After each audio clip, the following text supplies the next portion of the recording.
Okay, so this is the circuit diagram from single phase half controlled semi converter.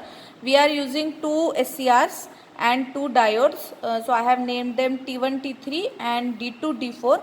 There is there is AC source at the input, and at the output we can consider load as R load, okay, for our practical. So now this is our kit, and on the same kit we are going to perform this semi converter experiment using two SCRs and then fully controlled converter using 4 SCRs. So now we are going to start the practical. This is positive to the anode of the first SCR, then negative, that is 0 volt, to the anode of the second SCR. See, we are considering, we have written here T1 and T3. So that is why we are considering here also T1 and T3. Okay. Then next, then we are joining the anode cathodes of both the thyristors. Okay. Then from cathode of thyristor T3 we are connecting it to the load. So simplicity, we are taking R load, that is in our practical. So R load, yes. Then anode is connected to diode. Anode of SCR is connected to cathode of the diode. This is our D4, and then we are doing, okay, D4, then D2, then T3 to D2 we are doing the connection. Then we are connecting anodes of both the diodes. Okay, we are short circuiting them as seen in the diagram. Then yes, load to D2 short circuit.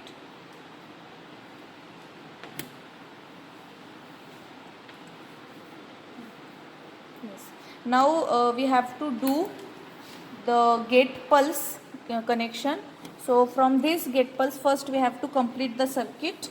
Yes, now the circuit is complete. Now from the pulse transformer, I am going to give gate pulse to both the thyristors. Okay, so see, this is G1 and K1. So G1 is connected to gate of first thyristor, and K1 is connected to gate of cathode of first thyristor. Similarly, I have to do the connections for G3 to gate terminal of third thyristor, and cathode 3 is connected to thyristor, third thyristor's cathode. Now ground. Okay, so now ground is connected to load. Then for multimeter is set on DC because I want output on as DC. Okay, so I have to measure voltage. So that is, I am connecting across the resistor, that is our load. So you can see this. And then BNC cables from our DSO. Okay, it is positive, and then one is going to the second terminal across load. Okay, so you can see these two connections. This is one terminal, this is another terminal. So now this connection is complete. Now I can switch on. We can switch on the oscilloscope, and we are ready to take the readings.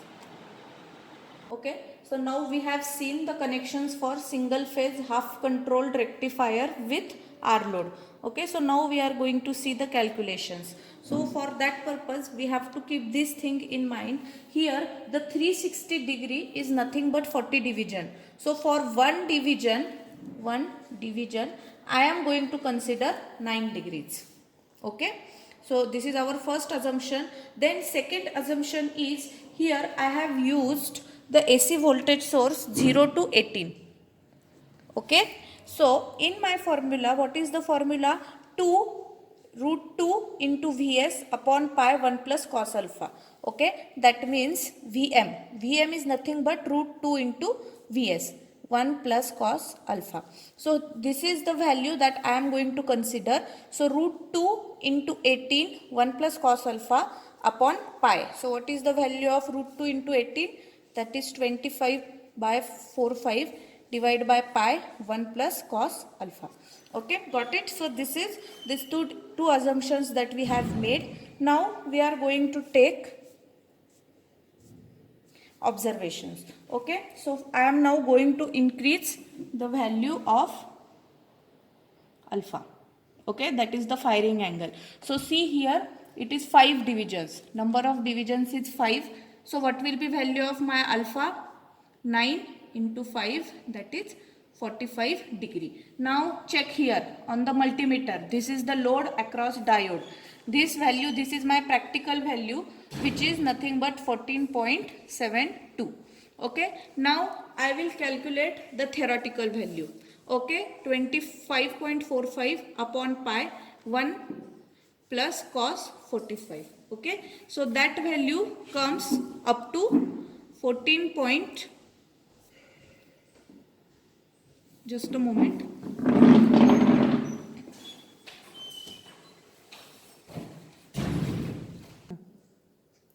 25.45 into bracket 1 plus cos 45, okay, divide by pi.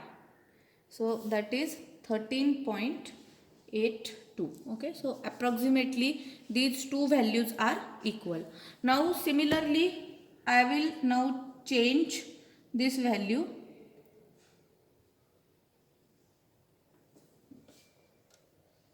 Okay, just shift it.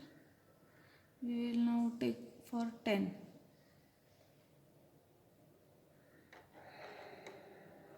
Okay, so see, this is 10 divisions, that means it is 90 degree.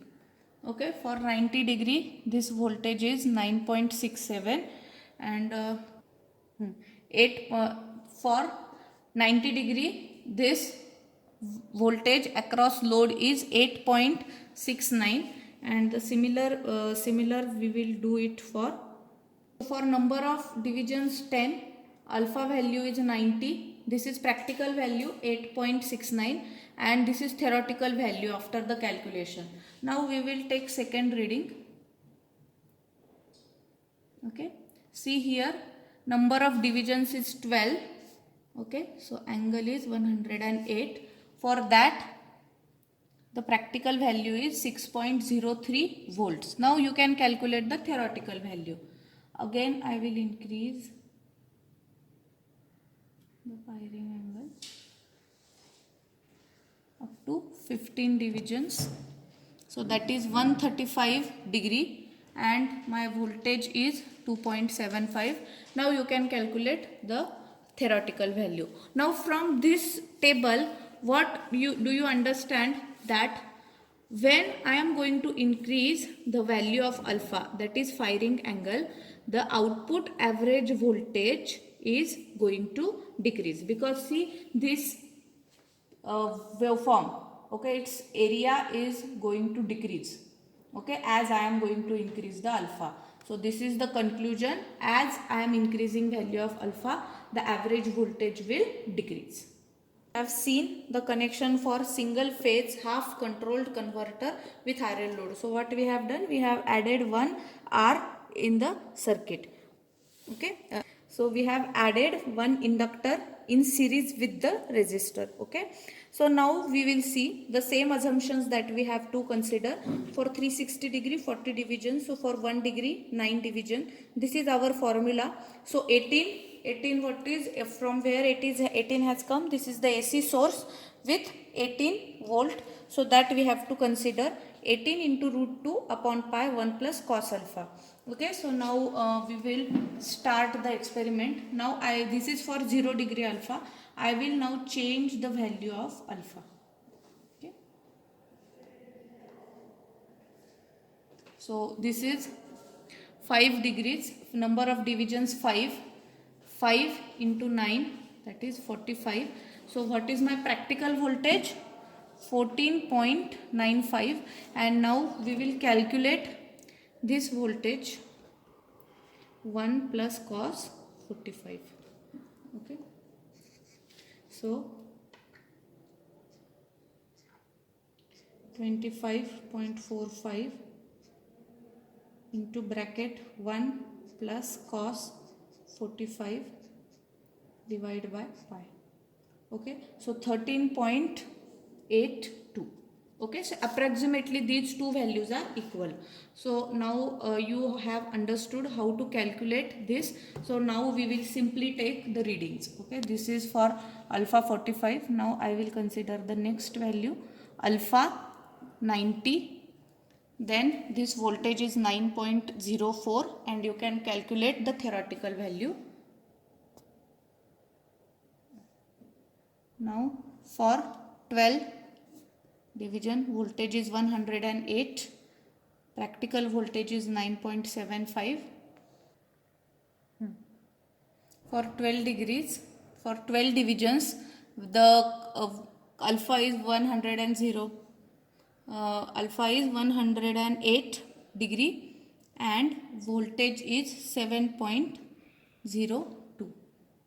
Okay, now I will again increase the value of alpha. We will go to 15 divisions. 15 divisions is nothing but 135.